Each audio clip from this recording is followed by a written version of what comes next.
સ્વાતંત્ર્ય દિને અહીંયા અંતકન્યા છાત્રાલયમાં મનસુખભાઈ વાજા, બટુક બાપુ અને એમની ટીમ દ્વારા સ્વાતંત્ર્ય દિનની ઉજવણીનો કાર્યક્રમ કરવામાં આવ્યો છે। ત્યારે હું પણ 80મા સ્વાતંત્ર્ય દિનની તમામ દેશવાસીઓને શુભકામના પાઠવું છું।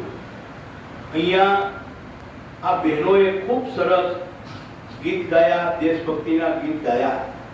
અમને એનામાં ખૂબ ટેલેન્ટ છે। ત્યારે આ ટેલેન્ટ વાળા બહેનો કેટલાક MA કરે છે, કેટલાક BEd કરે છે, કેટલાક કોમ્પિટિટિવ એક્ઝામની તૈયારી કરે છે। ત્યારે આ તમામ બહેનોને હું અભિનંદન અને શુભકામના પાઠવું છું। ટ્રસ્ટી મંડળને પણ હું મારી શુભકામના પાઠવું છું।